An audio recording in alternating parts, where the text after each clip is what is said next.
Joined now by brand new manager of the North Shore Navs this summer, Jack Hawke. I'm Luke Fitzpatrick. Coach, how you doing? I'm doing great, Luke. How are you doing?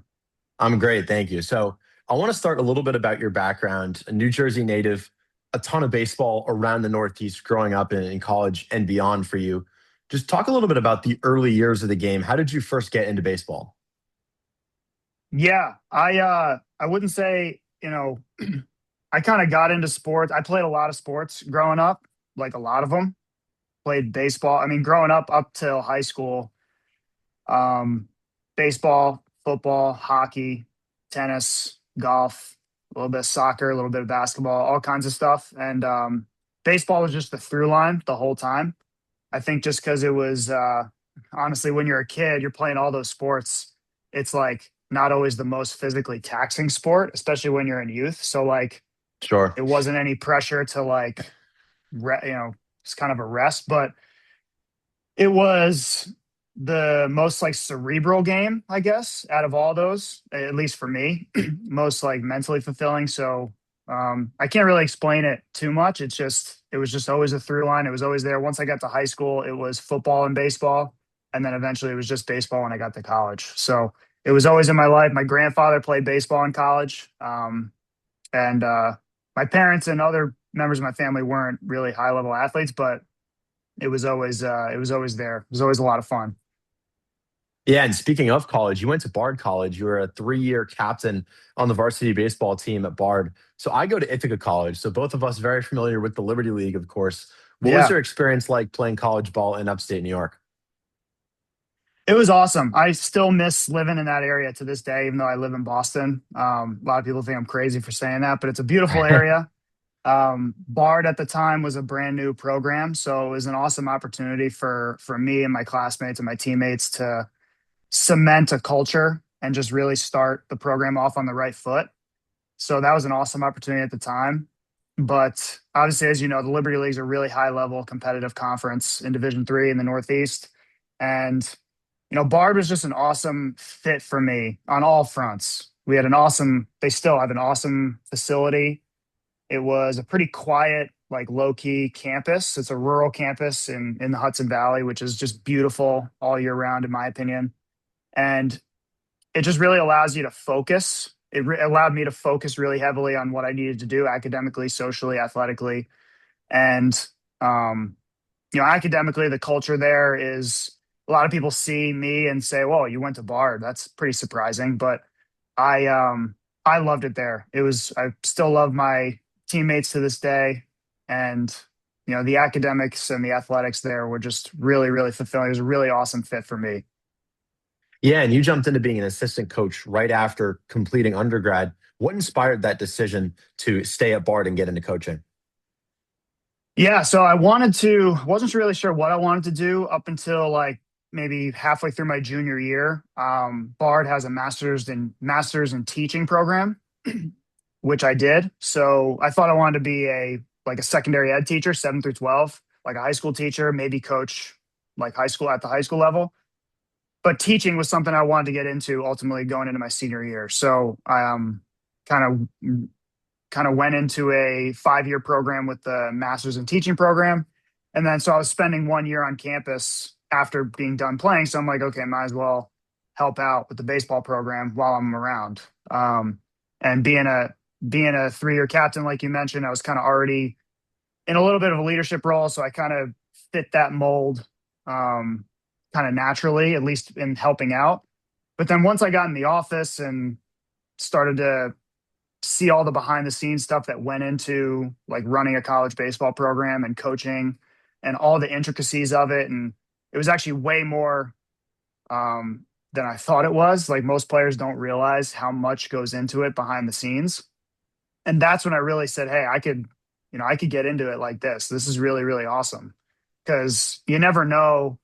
Honestly, what drives me to this day, what I noticed at the time was that it sounds weird, but it felt like a real job. Like it felt really fulfilling. There was a lot of aspects to it. It wasn't just like a part-time thing where you show up at practice and leave and you kind of do other things. Like that's what drew me to it the most, was that it was an all-encompassing, full-time, like, hey, there's a lot of details that go into this and I could get into it like this. Yeah, and talking a little bit about your teaching experience, you were a math instructor. You're a math instructor up until this day. So tell me a little bit about that and how you got into that. And of course, I got to know, where do you stand on analytics in baseball? Yeah, yeah, absolutely. So, I was a math major in college. And so, and it's important to note, like, I was just a mathematics major. I wasn't like applied math or math ed or other things, which means that it was all theoretical math, right? The saying in math is that you kind of come up with the math first and then learn how to apply it later. And really, the higher level you study math at the college level or even beyond, the more theoretical it is, or the less about numbers. It's more about logic. And so people say, "Do you use your degree to this day?" It was like, yeah, I may not use numbers every single day, which I do, which you mentioned analytics. Like we'll get to that, but Sure. I use logic, critical thinking, and problem solving obviously every single day, all the time. And that's really what studying math is about, is like logic within a system. So um, that's kind of how I've applied that. And then again, like I said, I wanted to be a teacher, and math was where I wanted to go in that regard. You mentioned analytics. That's how I understand the game best, is numerically and having kind of data and backup and evidence for what I'm seeing. There's Okay. obviously a great blend. The analytics are going to tell you what's going on beyond doubt, so long as you trust the source, right? So I love using them. We use them every single day here at Holy Cross for scouting, for player development, for recruiting. Um, and we intend very much so to use it this summer with the Navs, just because it'll tell you everything that you want to know or need to know. And if it challenges your beliefs, maybe you got to adjust your beliefs a little bit. But I'm also definitely not someone who just looks at the numbers blindly and just like says this is 100% what we're doing and there's no feel involved. You definitely like to blend the baseball gut, so to speak, the gut instinct with the analytics, and you try to marry the two. That's always been my goal, is to not necessarily just like blindly follow all the numbers all the time and change my core beliefs. You still have those core beliefs of how you like to play the game and how you like to communicate with players and how you like to player develop, but having your numbers kind of support that rather than the other way around, if that makes sense. Yeah, I like that. I'm kind of in a similar spot. I like the analytics, but I still think that there's a spot in the game for feel of the moment and things like that. So, and really excited to see what that looks like for the Navs this summer. But you're in your first year at Holy Cross as the assistant hitting coach. How's your experience been with that so far, and how do you like it? Yeah, it's great. It's awesome. So yeah, like you mentioned, I'm the hitting coach here at Holy Cross, responsible for the offensive development here. And it's awesome. It's awesome. I actually played for Coach Kahovic in college back at Bard. He recruited me there. And so kind of a full circle moment there. But, it's all about communication. It's all about making sure that you um, are prepared and know what you're talking about. Like going back to the analytics piece, evidence is really powerful. Whether you use video, whether you use numbers, whether you use heat maps. I literally just had a conversation with one of our top hitters yesterday about just something I was seeing in his swing. And I showed him some video. Then we went to some heat maps, and then we went to some like WOBA and slug and X WOBA and stuff like that, numbers, to kind of all piece together a story of what we're seeing. And what I did was I synthesized all of that info, boiled it down to one little cue that I wanted him to work on, something with his hands, right? So um, that's what I feel most rewarding, is like, again, taking all those pieces of the puzzle and being able to boil it down into something that's chewable for our players so that they can get better in a really good way. But um, yeah, being a hitting coach at the college level is so rewarding, just because again, you get to dive into the game so deeply like that. But then you also get to see the primal competition in front of you manifest and be able to have your vision kind of play out in front of you. So it's certainly not about me, but helping these players get better, and to be able to just allow them to play free, allow them to empower their athleticism. and to be able to play fast and play confident on the field is the end goal. So that's what drives me, and that's the experience we've had here at Holy Cross so far. Yeah, and the Crusaders, an offense that can get hot in a hurry. When the bats are on, they're on. What kind of hitting principles and philosophies have you been preaching to the guys on the squad in your first year? And what can Navs fans expect the team's offensive identity to be this summer? Of course, without giving too much away. Yeah, of course. Yeah. So here at Holy Cross, we like to we really deeply and specifically define a few things. So first of all is timing. Second of all is pitch selection. And then third is like more general, like intent, like what you're trying to do. So obviously the count, the situation of the game, the pitcher on the mound, who you are as a hitter, all impact and inform those things. But being on time is really, really important. We basically cut it into two categories: less than two strikes timing and a two-strike timing, and it's sort of dependent on what the pitcher throws, what he can throw for strikes, what he throws in what count, and things like that. But basically, it all is all predicated on the fastball. So with less than two strikes, like in hitters counts, we want to be on time for a fastball in the middle of the field. In two strikes, you kind of want to be on time for a fastball like to the opposite field outfielder. That's something we talk about nearly every single day, and that informs basically everything we do. And you mentioned what kind of offense we can expect with the Navigators. It really boils down to being, like I said, being on time, being confident, to having a pitch by pitch approach. But you guys can expect a really high flying offense this summer if the kind of recipe is right. I'm not somebody who likes to play for the 3-1 home run all the time, even though we'll certainly take that when it's there. But Sure, yeah. being able to score runs in a lot of different ways. And unless you're hitting home runs every at bat, the only way to score runs is to get runners on base. And more specifically, get runners in scoring position. So we're definitely going to be an offense that's going to hit, it's going to slug, but also going to take advantage of the other team's mistakes for sure. We're going to take free 90s whenever they give it to us. There's free 90s all over the field. I don't care how good of a defense and pitching staff you are. They're just going to happen, right? Because it's baseball. So taking advantage of those, whether it's dirt ball reads, pass balls, stolen bases, going first to third, going second to home, stretching singles into doubles, those things are going to be preached for sure every single day. And I think we have a really awesome roster and a lot of athleticism to be able to do that. So athleticism and speed and adaptability, adjustability are all key, not just hitting a lot of home runs, which I hope to also do this summer. Sure. Yeah, I'm a huge fan of offense. So hopefully looking to see a lot of that this summer. But talking briefly about last summer, you were the hitting coach and the first base coach for the Navs. What made you want to return to the Orange and Navy again this summer as the manager? I think the first thing is the level of play that's in the league is awesome. So staying in the league was something that I definitely wanted to do. But also being the team, I talked to DJ about this through the process, was the team that is kind of the greater Boston team is something that's important just because you're kind of, there's like a little bit of a higher purpose there where you're serving a community, not just the greater Lynn community, but also just you are in greater Boston. You're the closest team to Boston. So that's really important, just being able to serve a community that's, really high level baseball and really interested in baseball, but also one that draws a lot of attention to the game. So that's really, really important.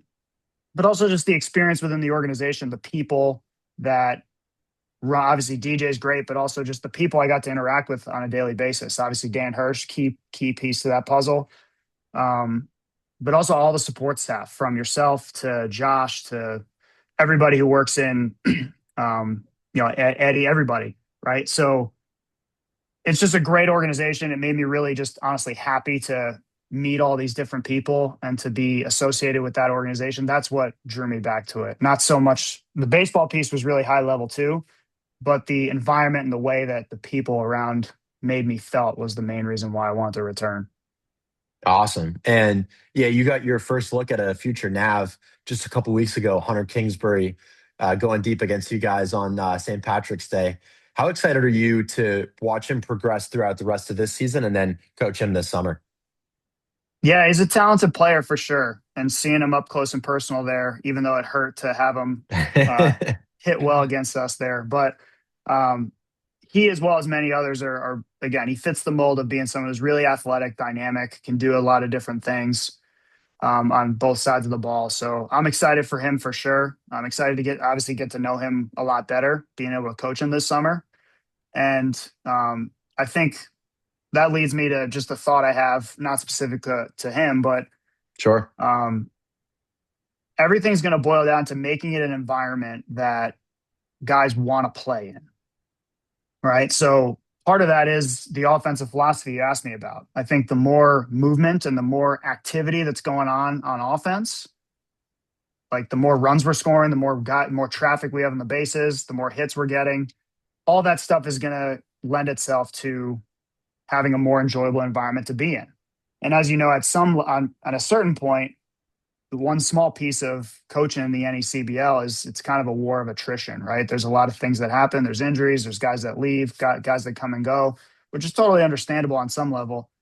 But I think the more positive and the more enjoyable an environment you can make it, the less of those kind of things you have to deal with come about. So guys like Kingsbury, guys like Simi Whitehill returning, guys who can do some different things. Obviously, I'm missing a lot of people, but it's really, really important to me that we make it an enjoyable environment to be in while playing baseball at a really, really high level with a lot of athleticism, a lot of fire, a lot of excitement, and hopefully we can bring that to the fans too. I've always thought at the end of the day, baseball is a kid's game. Got to make it fun.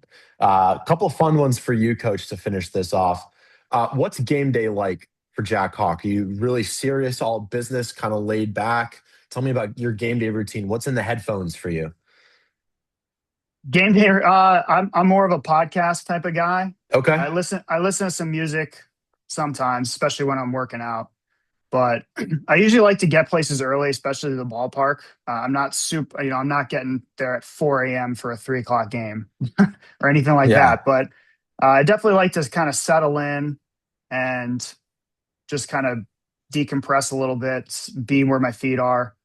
For a game day in the summer, for example, I'd come in, um, look at the pitcher for that day, kind of prep my message for the hitters for that day.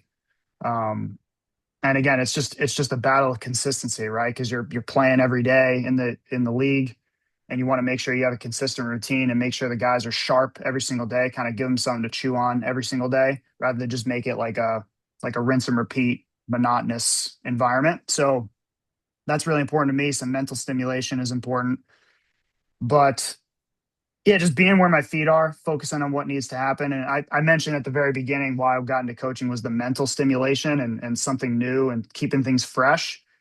That's what keeps me fresh, is just kind of being present, physically and mentally present for what's going to come. Even if it's, I'm not showing up right at BP, right when BP starts. I'm kind of being there, sitting, eating lunch, getting my mind right, things like that. So, and and offensively, we took our guys in the summer. We do this every day, every game at Holy Cross too. We go through some mental techniques of kind of relaxing. Maybe you can call it meditation, where you really want to be mentally present. So that's really, really important to me as a professional, but also to impart that on our players, give them some tools to be able to be mentally present and focused is really important. So that's the key to game day. And then that all happens kind of leading up to and including like batting practice and pregame. And so that way, when you step in the box, you're not turning it on like when you're on deck the first inning, right? You're already there. So now it's just a continuation of what you've already been prepared for. So that's pretty deep, but hopefully that gives you some insight into like my pregame mentality, I guess. No, that was great. Yeah. A couple more for you here, coach, if it's all good with the timing and everything. Yeah, absolutely. Yeah. So, for those long bus trips that we're going to be on this summer, how do you like to pass the time on those? Are you all business, kind of all notes? You like to read a little bit, and most importantly, do you have any Netflix recommendations for me? Yeah. So all the above. I've I've taken my fair share of naps on some of those rides up to Vermont and Newport and all these Danbury for sure, all these places. But um, yeah, so I all the above. I read. I like to take notes. Um, again, back to the mental piece. I like to kind of take notes sort of at the beginning of the bus ride. Just Okay. again, mentally, that's my conversion, so to speak, from like my day to day life. Now I'm on the bus. We're going to a game. Take notes, get in the right mindset, and then maybe from there, it's kind of we'll see what happens. Right. Sometimes I read. I do read. I do like to read. Sometimes I watch Netflix, like you mentioned. I'm really into Suits. I'm really into The Office.